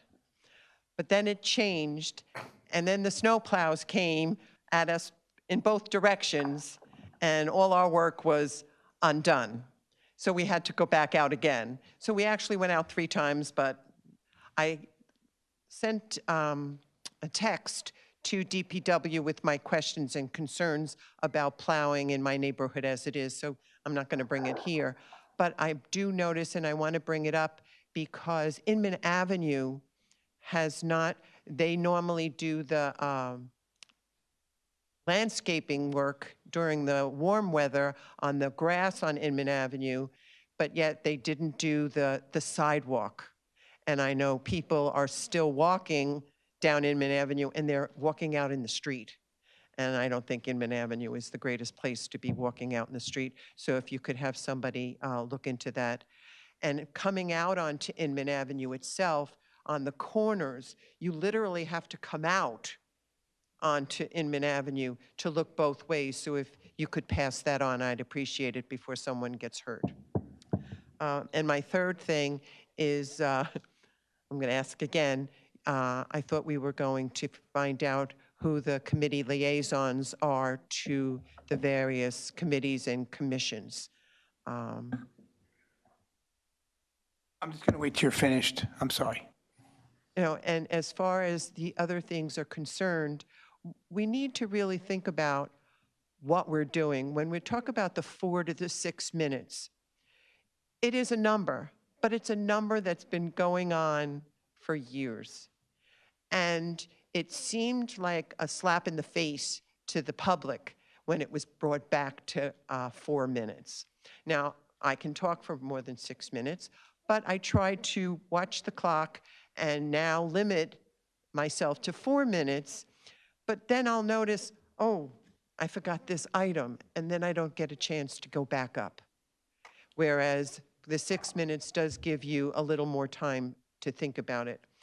And as far as the rebuttal is concerned, is that going to be in it? Because if I ask a question and you come back with a question that I really cannot accept and I would like to check on it, we're not getting that chance either. Like, for instance, right now, I'll go look, and I realize that it was a confusion tonight. But ordinarily, if something else comes up, we don't have a right to do a rebuttal, and that should be part of it. But I just felt from the very beginning, it was a learning experience, and less people are now coming for me to learn from. Thank you. Madam Clerk, if we can get the exact address from Ms. Conway and go out, send DPW out there. Kat, I don't know if we heard the exact address on Inman Avenue, but we'll get it.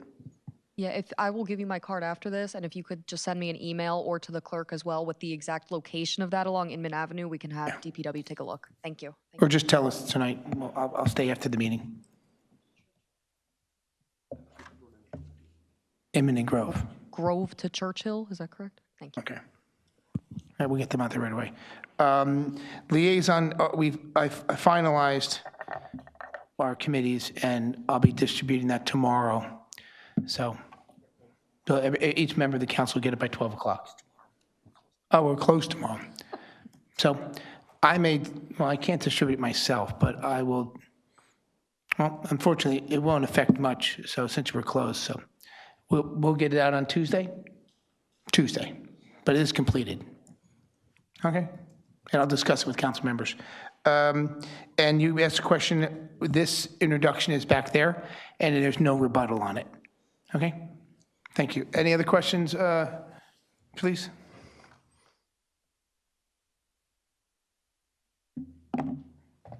Bill Bassoff, Beach Lane, Edison.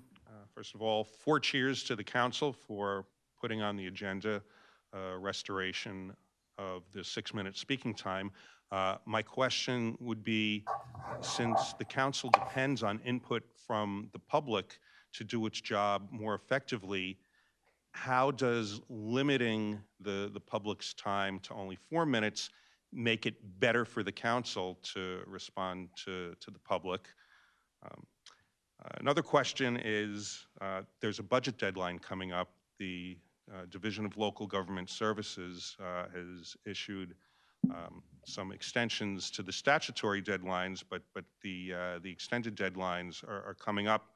The first council meeting after February is March 11th, and that's the deadline for the administration to submit the proposed budget to the council. So my question is that deadline going to be complied with? Is the budget in the works? Then with regard to affordable housing, there's a deadline.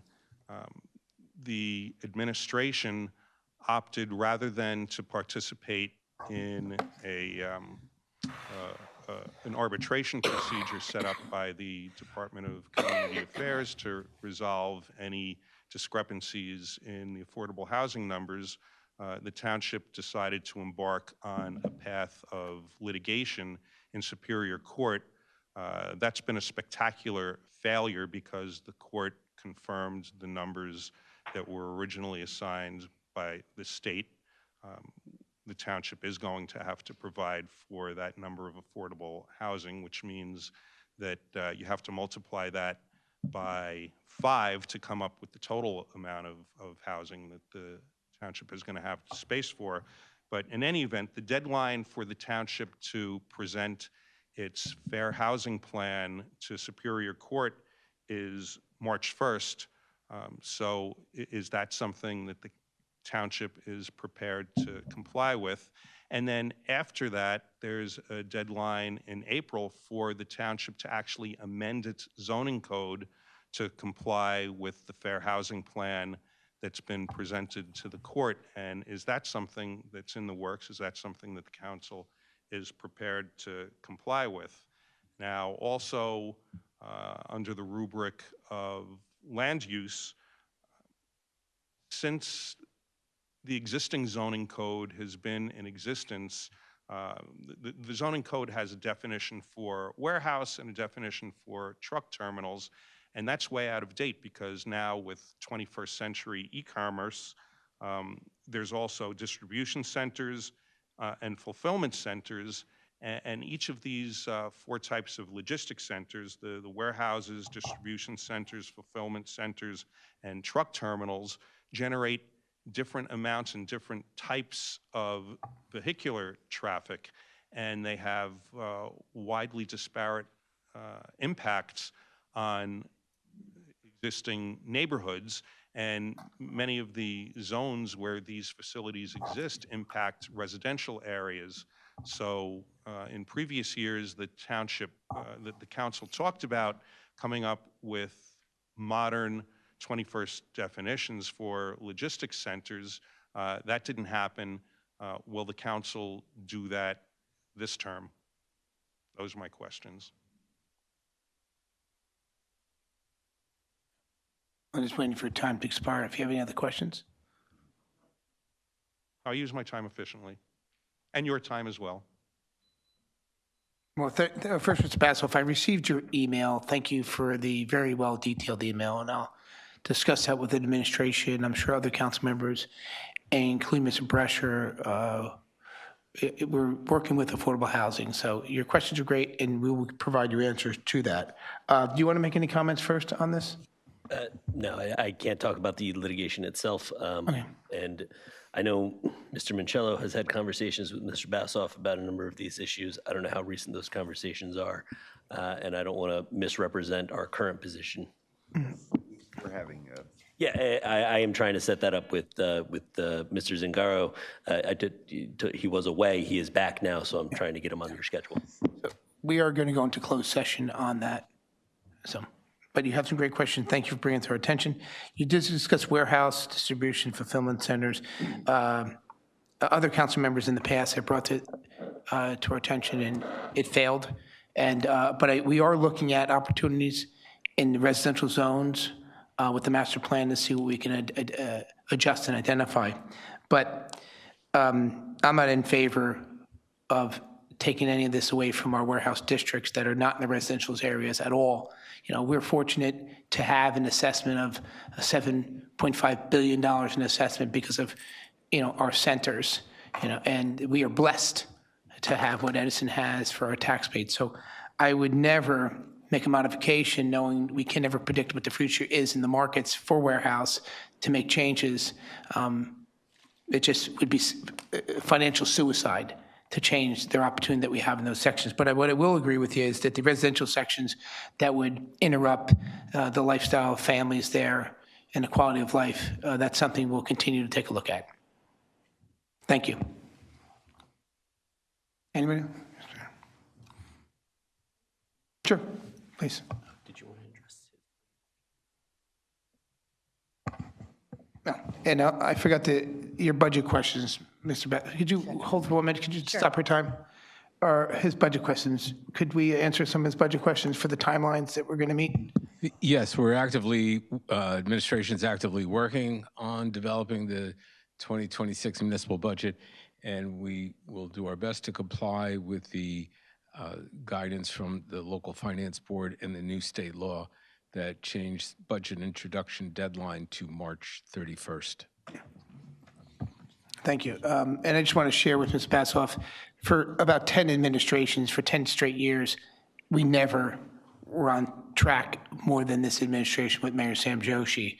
So I thank the administration for getting ahead of it with our finance team. But it never happened and no one ever questioned it. But thank you for bringing it to our attention. I'm ready. Sue Malone Barber, Pleasant Avenue. I just want to thank Vice President Rob Kentos for bringing up the ordinance to restore the public speaking time to 6 minutes, and thanks to this new council for voting to introduce it. I completely agree with Councilman Patil that it's a restoration of time that was in place for years. And because of the drama that we experienced a year and a half ago, it was implemented, in my opinion, to control the public. And I think that's behind us. And I think 6 minutes will not materially change the structure of the meetings. You know, if 10 people speak 2 more minutes, you're talking 20 minutes. It's not the end of the world. And it will send a message to the public, I think, because ever since it was taken away, people have been crying for it to come back. And I think it sends a message from this new council that you're listening. And I think it would be great if you could approve it. Thank you. Thank you. Doctor.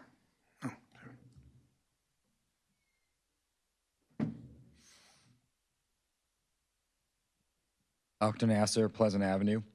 So I wanted to share a quick update from the last combined council meeting.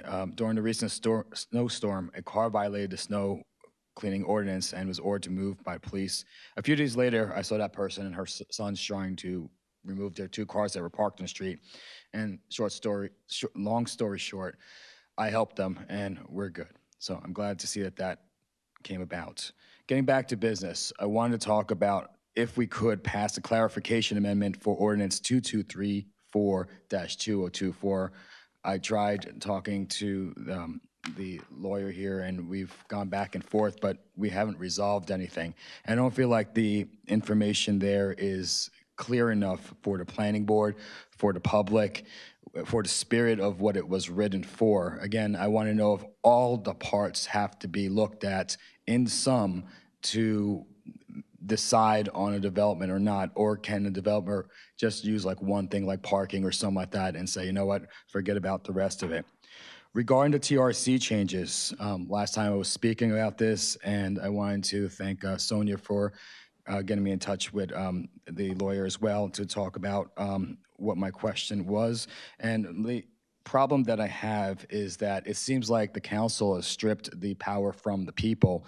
They will not know about a development happening until it's too late. And they'll only have 10 days to do their research and try to go ahead and decide what's the best way to represent themselves at the planning board meeting. On the issue of sidewalks, I have something with compliance. There's the ordinance that says you have 12 hours after a storm to clean up the sidewalks. And so I was thankful for Councilman Patel, Sonia, and Jim. These are the people that we have to contact zoning, and not the council. We're putting a lot on your plate. And that's one of the things that we have to figure out, like, what is your job? Your job is to legislate. We don't have to come and overburden you by these things, but we need to know what exactly your function is. And I think that has to be documented somewhere, explained. And I'm thinking that we could use AI to help with that. There can be AI chatbots on the website, and that will totally make your job a lot easier and also allow us to get to the right places instead of asking you all the time.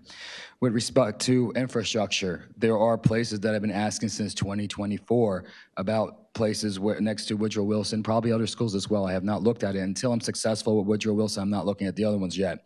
There are places that students have to play hopscotch. They're on the sidewalk, then they're on the road, and it's not safe. Unfortunately, we were able to get some of the sidewalks that had snow by zoning to be cleaned up for the residents. With regards to the salary ordinance that got pulled, again, your job is to legislate, and we want you to do that effectively. I don't know that we have to consider political implications with that. I know that everyone wants you to have a job that's 24/7. If I look at my phone right now, I looked at it earlier, I have emails that are coming at 7, 8 o'clock, and it's consistent. Again, I do answer them, not required to. In the past, yeah, the day ended at a certain time, and there was nothing further after that. But you know what, with technology, that's just how it goes.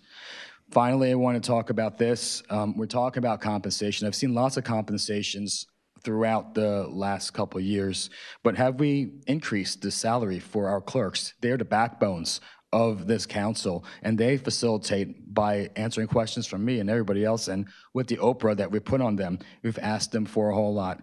Finally, this was something that I forgot to ask because I'm not feeling so well. Can Stelton be sold back to the schools, and then maybe we develop it as a school? Thank you. Can we go with the last question first? Could Stelton be sold back to the schools?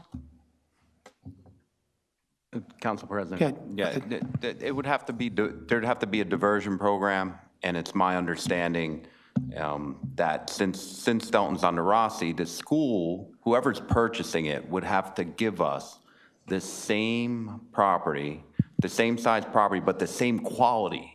So if there's a building there now, they would have to give us property where we could build a building. The problem is we're running out of property here in Edison. So the school would have to trade us something. I think the only property, I mean, I could give you a more extensive answer in email, but I think the only property the school system has right now to give us is some property maybe behind TJ. I know the property up north is all swampland. Behind the schools. So I think it would be behind TJ is the only tradable property. And even then, there's other requirements for the diversion, so. Well, that swampland? What? The swampland? Yeah. Actually, they have pockets, the Board of Ed did a study.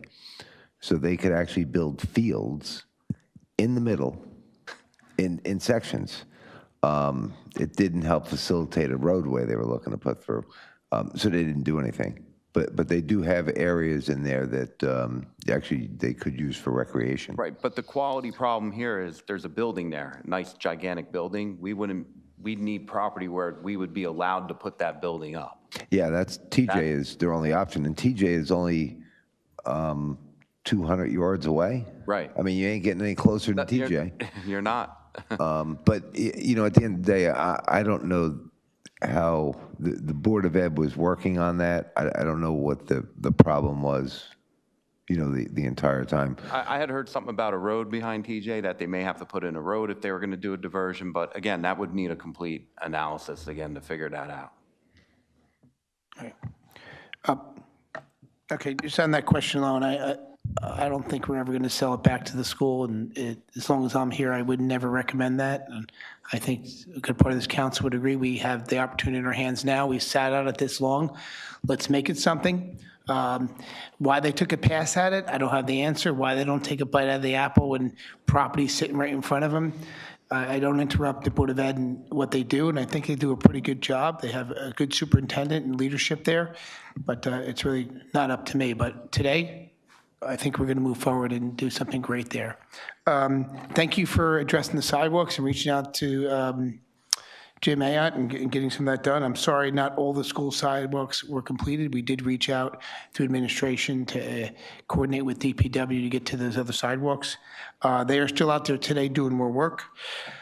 The TRC, I will look into seeing where we could notify the residents of when a plan comes. I think that is important, very important, that you get familiar with what has been proposed, when accepted by the township, and so I do hear you on that, and I think that's certainly something that's very important. 2234, at this moment, I don't have a perfect answer for you. I mean, I think the planning board is under the interpretation and takes each application under advisement, and they vote on it according to that. I mean, the planner, makes reports on what comes to as an application per application. So, I mean, it's up to the discretion of that board for that. So I don't know if you're looking for advice from us to interpret, line by line what this ordinance spells out. And I think that would be a challenge, because even if we were to tell you, as you can read what it is interpreted, they can interpret something different. But it really comes down to the planner, which we have a new planner. And if there's an opportunity, we can get a chance for you to meet with that person, and it would be helpful. Give them. We don't have any applications pending today on Amboy Avenue. I wish we did, but we don't. We don't, because of the investment versus the value. It's just not there. So, but I do want you to see some opportunity in clearing up, identifying the parking issue and a couple things you had. So, great questions. Today, I can't give you an answer because the interpretation of that board and the planning board and their planners, but I could ask through the administration to see if we can get a professional answer from the planner who would reach out to you. So did you send, I didn't get an email, did you send me an email on this specifically? I was going back and forth with the lawyer, and Yeah. at some point I was with Kentos, but then I stopped that. Which member of my firm? Was it Mr. Renone or? It was, it was Renone. Okay. Aaron. Yeah, I had asked Aaron to look into it, and Aaron was. Sorry, that's why I had the puzzled look on my face. I don't recall this. But. I mean, we can do this all day, which I prefer not to. I prefer our attorney not to speak to you about this, because it's really interpretation of the planning board. We're not a part of their decisions, and their planner and their expert is going to respond to the application based on its merits.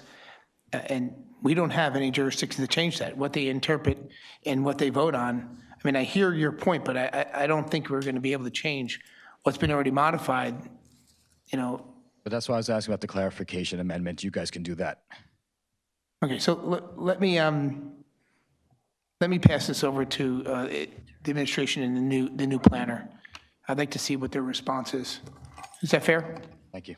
Okay, and I don't have anything else on my list for you. Just the sidewalk, if we can figure out how to tie all the sidewalks together. There's some missing here and there by schools. Okay. Okay, thank you. Anybody else? I'm sorry, we have a lot of people. Joyce?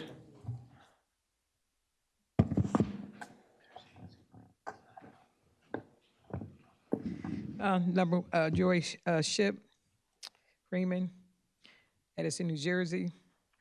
I would first like to thank the administration and the council for not acknowledging Martin Luther King's birthday or African American Heritage Month.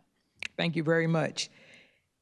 Another thing I want to discuss is about the 6 minutes, which is so ironic is somebody spoke for 9, almost 10 minutes on why we only need 4 minutes. Talking about irony, that's what you get in the English class. All right. And another thing I want to discuss is we still have a food desert down on the north side of town. I thought that maybe because we're getting housing down there, that someone would encourage someone to do something. And I don't call on the council members to do stuff. I just call Pat Coyle. Pat Coyle, if you have community concerns and stuff, that's what happens. Now, in discussing the salary, 26 or whatever, and you compare yourself to Woodbridge, each one of those council members at large, they have an actual town, like they almost the mayor of the town. You think you deserve as much as they do, and they're actually the mayor of their town. They all have whole towns to take care of at all. And like I said before, like I always stated, I always think that people are grifters, but I'm not talking about everybody up there, because I've looked up there and I've seen some people have a mind of their own, so they understand and they know. Okay, while some people are just in it to see how much money they can get, because job-wise, because all of the jobs for most people in America, where the job market is really bad. But I do remember, I like to mention Council Member A.J. Patel, when we were discussing the opening salaries of the people who work here every single day, and wondering why at that time they wasn't even meeting minimum wage. But you want the same thing that a person who works all day gets. And I deserve it. And then you tell me about Livingston, and you tell me about these other highfalutin towns here or there. You kill me how you compare yourself to different things. You kill me how you compare yourself. To me, it's just ridiculous, and it's just like, I don't even know why you do it. And then they were talking about him saying putting different things in your mail or whatever. Why don't you just put it in the tax bill like you put in there that everybody who doesn't vote for the mayor's budget, you get a slap on the hand through the tax bill, he sends it to us. So instead of wasting your time saying bad stuff about your other council people, you can just put that inside the envelope, you know, because you're going to put something in there anyway. And also about Dave Tingle, I think that's just like terrible, because I told Dave Tingle before, I said, I don't know if I was okay with that before.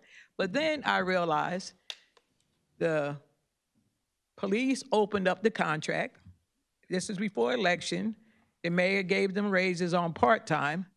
So a guy like Dave Tingle, who's taking care of us, who's a veteran, who does everything for the military he's supposed to, he's going to get cheated out of money because he's doing stuff for the United States of America.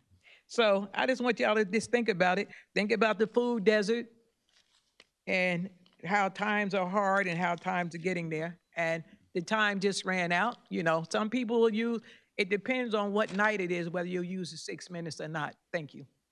Thank you. Anyone else? John?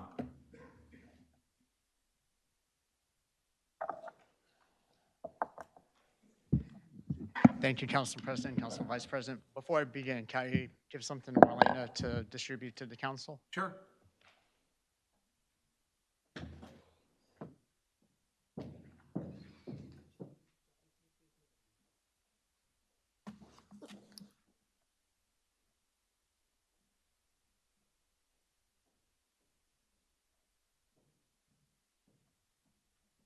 Thank you. John Pointer, Roosevelt Boulevard.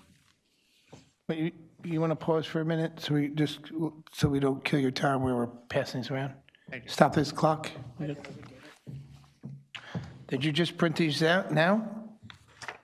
Earlier. Yeah.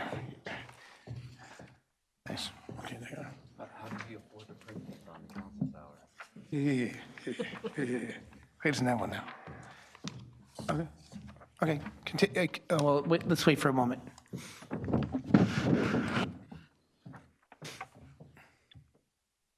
Okay.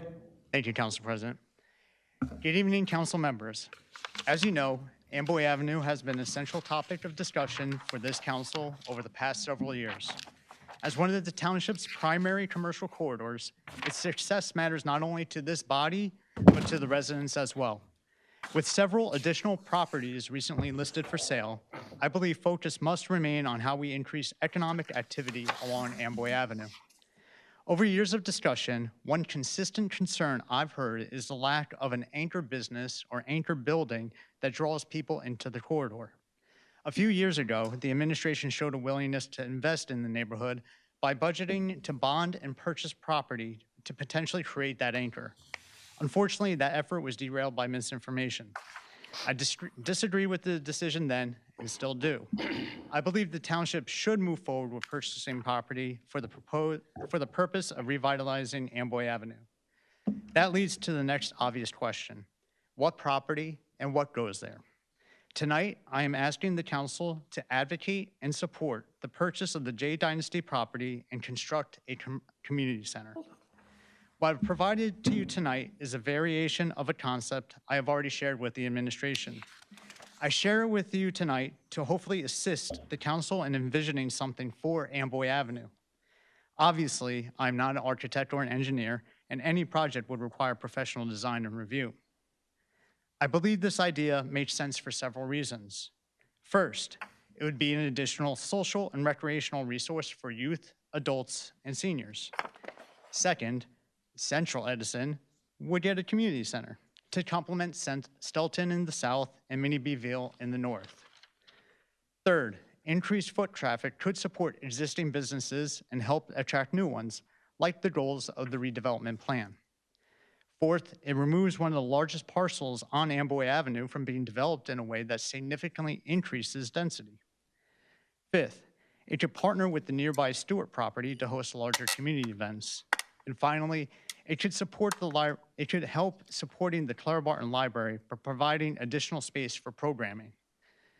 The J Dynasty property has been for sale for over 2 years and is one of the largest single-lot parcels on Amboy Avenue. Due to its proximity to the Turnpike overpass, it should serve as a focal point when entering and exiting the corridor, helping define the neighborhood's character.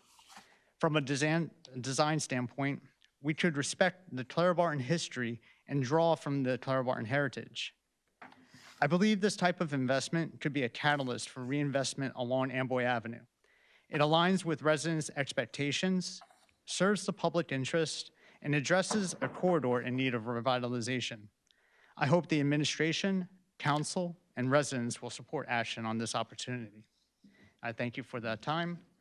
With that, just for people at home's reference, and again, not an architect, not licensed, not professional, but in terms of just showing a visualization of what could go there, you could have an over 10,000 square foot active facility for the public purpose for the residents of Edison Township. With that, I yield the rest of my time. Thank you, Council President.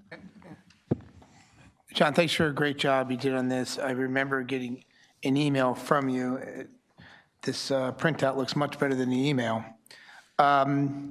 We'll share this under the council and certainly take it under advisement. I don't know the direction of where the mayor is going. I think one thing you said right was the public and most of the people who got together in that area had a blank check of $5 million to purchase property to do some great things on the block, and through misinformation, it foiled. I think now they may see a different light. Whatever they choose to do with the mayor is fine, but you know, I can't speak for what could go there, but I certainly, it's wonderful to see a plan that comes together, because what I believe, you know, residents don't always understand is that the J Dynasty has a chance to be whatever it wants to be. It can go into zoning and be a laundromat tomorrow morning. It could be something different, or a different small mini box store or retail. It could be something that some residents may not want. Creating something that will last 100 years is a great idea.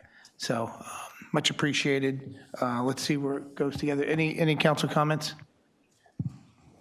Seeing none, can I have any other members of the public? I thought I had some back there. JJ?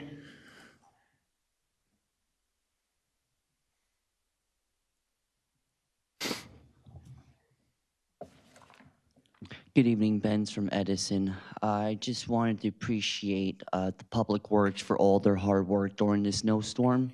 This is one of the biggest ones I ever haven't seen since, I think, Blizzard 96. Still asking for those statistics studies of the snowfall that we got on that year and from there and now.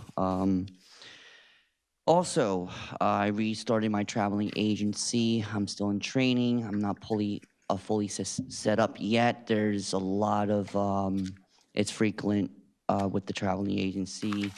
There was just a restricted air zone somewhere in El Paso, Texas, if I'm saying correctly. And then that got waved away because it was indicated around 11:30 last night. And then they waived that off as well. So thank God there's no threat in El Paso, Texas. So I have some fans out there. So by saying this, the mayor's speech was great. I had a little bit of concerns. I spoke to the administration, won't talk publicly, but I will say this. This was great over the years that the mayor approved from the Edison Sports Building, Edison Jets. I feel like we still got more work to do with the Stilton Community Center. Hopefully that can be a big piece of the puzzles that we can all get on to that.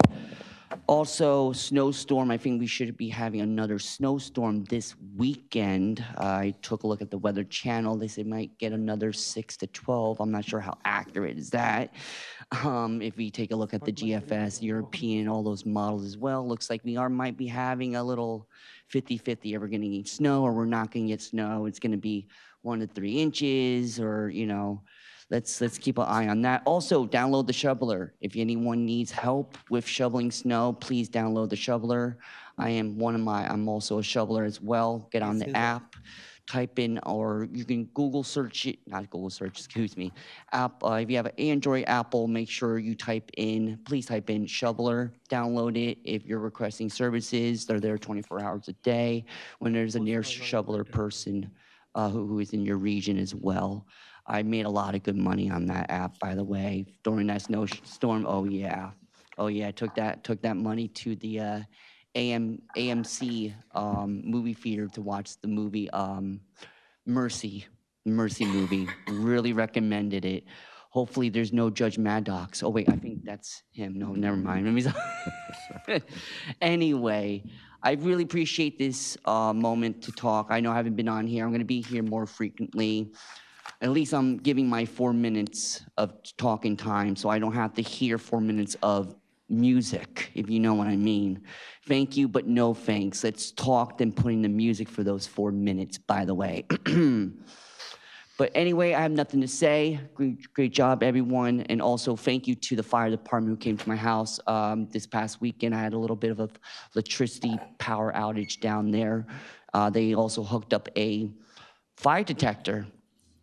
They're giving out fire detectors. If you don't have one, they'll set you up right now. They set me one up. Really appreciate Andy, Chief Andy, for this, and appreciate the police department as well with Chief Brian from last week's conversations disclosed. But any more? Thank you, everyone. Let's get things done. This is Ben from Edison. We'll see you on the next one. Thank you. Any other members of the public that wish to speak? Can I entertain a motion to close the public portion? Motion. You have a second? Second. All in favor, say aye. Aye. You have a motion to adjourn. Oh, hold on. Did you want, we had something on the end of the agenda for Thomas Edison. I'm sorry. Mr. Kentos? Yeah, let us not anyone forget that we do remember Thomas Edison's birthday, February 11th. I think it was 1847. If I'm wrong, I'll probably get in trouble. I encourage everybody to visit the tower, visit the museum up there. We have a great director up there, Kathleen. She does an awesome job. So, encourage people to do that. And I can leave you with this. My second great-grandmother's fondest memory, which she wrote about many times, was when her father took her on a hayride to see Thomas Edison light up Menlo Park. So traveling from the south end of Edison all the way to Menlo Park would have been a very long ride back then. So that's all. And last, happy birthday to Martin Luther King.